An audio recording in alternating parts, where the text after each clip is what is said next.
கிறிஸ்துக்குள் பிரியமானவர்களே, கர்த்தரும் இரட்சகருமாய் இயேசு கிறிஸ்துவின் ஈடு இணையற்ற நாமத்தினாலே உங்கள் யாவருக்கும் என் அன்பின் வாழ்த்துக்களை இயேசு கிறிஸ்துவின் நாமத்தினாலே தெரிவித்துக் கொள்கிறேன்.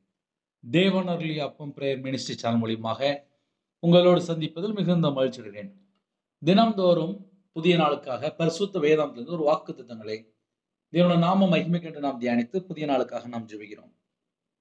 2 கொரிந்தியர் 13ஆம் அதிகாரம் 11ஆம் வசனத்திலே, கடைசியாக சகோதரரே, சந்தோஷமாயிருங்கள், நற்சீர் பொருந்துங்கள், ஆறுதல் அடையுங்கள், ஏக சிந்தையாயிருங்கள், சமாதானமாயிருங்கள். அப்பொழுது அன்புக்கும் சமாதானத்திற்கும் காரணாகிய தேவன் உங்களோட கூட இருப்பார். ஹல்லேலூயா.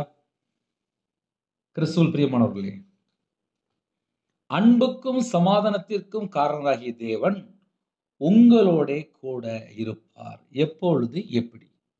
அதுதான் முக்கியம். சகோதரரே, சந்தோஷமா இருங்கள். நம்ம என்ன செக் பண்ணி பார்க்கணும் அப்படின்னா, 24 மணி நேர வாழ்க்கையிலே சந்தோஷம் இருக்கா? நற்சீர் பொருந்தியாச்சா? இன்னைக்கு நிறைய குடும்பத்திலே ஒரு முழுமை இல்லை.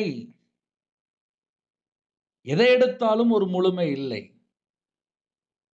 நல்ல செயல்கள் செய்ய நம்ம வாழ்க்கை அர்ப்பணித்திருக்கிறோமா? ஏன்னா இந்த பூமியில துர்க்கிரியம் இருக்கு, நற்கிரியம் இருக்கு. நல்ல செயல்கள் இருக்கு, கெட்ட செயல்கள் இருக்கு. அன்புக்கும் சமாதானத்திற்கும் காரணராகி தேவன் நம்ம இருதயத்துக்குள்ளே வாசம் பண்ணணும் அப்படின்னா, நான் பைபிள் வாசித்து பார்த்ததில்ல, நான் கண்டுபிடிச்சதில்லை. இருதயம் தேவனுக்கு முன்பாக பரிசுத்தமா இருந்துச்சு. இருதயத்துக்குள்ளே ஒரு துர்க்கிரியை இல்லை, ஒரு கெட்ட செயல்கள் இல்லை, நம்ம உண்மையா இருக்கிறோம், நம்ம தேவனுக்கு பயந்து தான் வாழ்றோம், நம்ம நல்ல பிள்ளையா இருக்கிறோம் அப்படின்னா, நம்ம நல்ல செயல்கள் செய்கிற பிள்ளைன்னு அர்த்தம். ஆறுதல் அடையுங்கள். இன்னைக்கு நிறைய குடும்பத்தில் ஆறுதல் இல்லாமல் தவிக்கிறாங்க. அப்படியும் சில குடும்பம் இருக்கு. ஏக சிந்தையாக இருங்கள், ஒரு மனமாக இருங்கள். வீட்டுக்குள்ள கணவன் மனைவிக்குள்ளே ஒரு மனம் இல்லை, அம்மா அப்பா பிள்ளைகளுக்குள்ள ஒரு மனம் இல்லை, வீட்டில் 4 பேர் இருக்கிறாங்க, ஒரு மனம் இல்லை. பிள்ளைகள் அம்மா அப்பாவுக்கு தெரியாம தப்பு பண்ணுது, அம்மா அப்பா பிள்ளைகளுக்கு தெரியாம தப்பு பண்றாங்க. ஆக மொத்தம் வீட்டுக்குள்ள ஒரு மனமே இல்லை. ஒரு வசனத்தை நம்ம வாசிக்கும் போது, தியானிக்கும் போது, அதனுடைய உண்மையான அர்த்தத்தை நாம் அறிந்து கொண்டால் நம்ம குடும்பம் ஆசீர்வதிக்கப்படும். சமாதானமா இருங்கள் அப்படின்னு எழுதப்பட்டிருக்கு. ஏன்னா அவர் சமாதானம் உள்ள தேவன். நமக்கு சமாதானத்தை தந்திருக்காரு. சிலுவையில சிந்தின ரத்தத்தினால சமாதானத்தை உண்டாக்கி இருக்கிறார். அவர் பேரே சமாதானத்தின் தேவன். நம்ம வாழ்க்கையிலே நம்ம என்னெல்லாம் படிக்கணும் அப்படின்னு சொல்லி கொஞ்சம் ஆழமா போய் பார்க்கும்போது, முதல்ல நம்ம வாழ்க்கையிலே சந்தோஷம். 2வது நற்சீர் பொருந்துங்கள், முழுமை பெற முயலுங்கள். ஒரு முழுமையான பாத்திரமா மாறணும். உங்கள் நடத்தையை சீர்படுத்துங்கள் என்று எழுதப்பட்டிருக்கு. நம்ம வாழ்ற வாழ்க்கை அதை சீர்படுத்தணுமா? ஏன்னா அன்புக்கும் சமாதானத்துக்கும் உள்ள தேவன் நம்ம இதயத்துக்குள்ள வாசம் பண்ணணும், நம்ம கூட இருக்கணும் அப்படின்னா, நம்ம சில காரியங்கள் செக் பண்ண வேண்டியது ரொம்ப முக்கியம். நான் முழு நேர ஊழியத்துக்கு 2016 வந்தேன். 2016 அதுக்கப்புறம் வந்ததுக்கப்புறம் நான் கையில பைபிள் எடுத்து வாசிக்கும் போது, நான் கர்த்தரை விட்டு தள்ளி போய் வாழ்ந்திருக்கேன் அப்படின்னு சொல்லி நான் நல்லா புரிந்து கொண்டேன். அதுக்கப்புறம் வசனத்தை அதிகமா வாசித்து நல்ல அந்நிய பாஷையில ஜெபிக்கும் போது, தேவனோட சமூகத்துல காத்திருக்கும் போது பல கிருபைகளை தந்தார். இதே உங்களுக்கு நான் சொல்றேன் அப்படின்னா, நிறைய குடும்பத்துல கையில பைபிள் எடுத்து வாசிக்காம வாழ்ந்துட்டு இருக்கிறாங்க.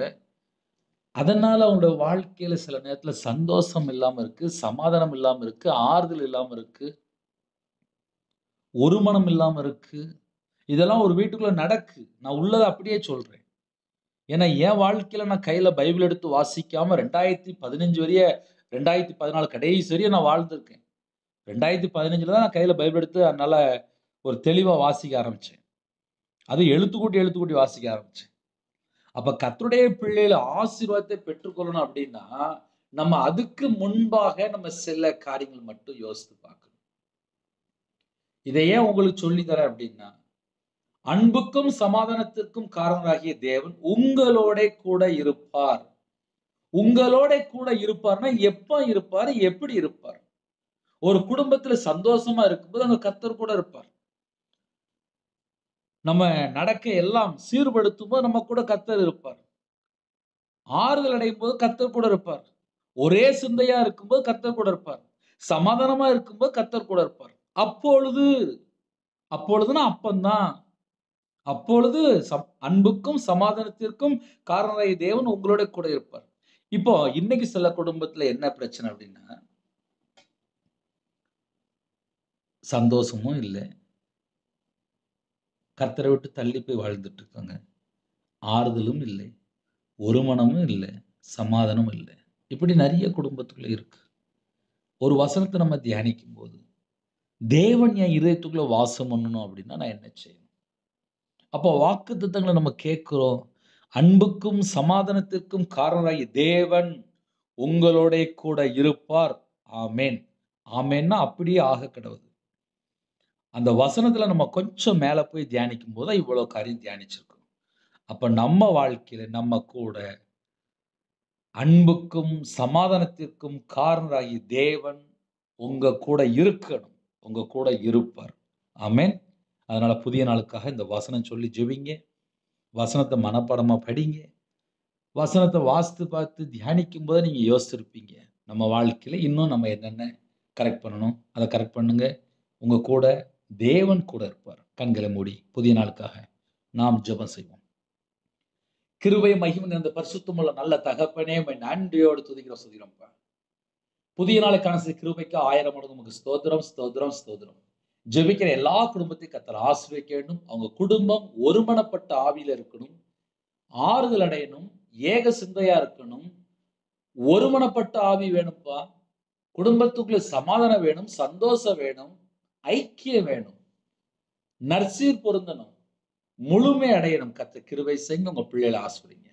உங்களுடைய ரத்த கொடைகளை வேலையடைங்க. உங்களுடைய கிருபையால நிரப்புங்க. புதிய எண்ணெயால் அபிஷேகம் பண்ணுங்க. ஆவிக்குரிய கனிகளினாலும் ஆவிக்குரிய வரனாலும் நிரப்புங்க. ஜெப அபிஷேகம் தாங்க, தியானிக்கிற அபிஷேகம் தாங்க, துதிக்கிற அபிஷேகம் தாங்க. சிறுபிள்ளை முதற்கொண்டு முதியோரை எல்லாரையும் உங்களுடைய கரத்துல அப்படிங்கிறோம். பிதா குமாரன் பரிசுத்த நாமத்துல முத்திரை போட்டு உங்களுடைய ரத்த கொட்டைகளை வேலை அடைத்து மூடி மறைத்து எல்லா குடும்பத்தையும் கர்த்தர் பாதுகாத்துங்க.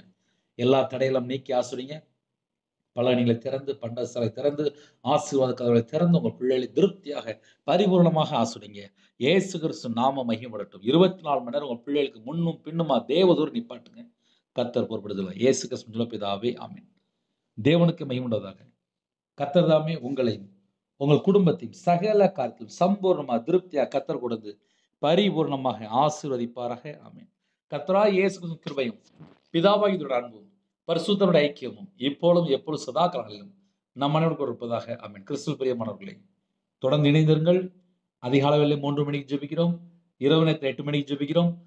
இந்த 40 நாள் உபவாச நாட்களிலே இரவு மூலமா செய்திகளுங்க.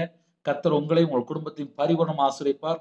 9363064181 நம்பர் உண்டால் நாங்கள் உங்களுக்காக குடும்பத்துக்காக ஜெபிப்போம். God bless you. Thanks for watching. Please subscribe our channel. Click the like and share. Click the bell. God bless you.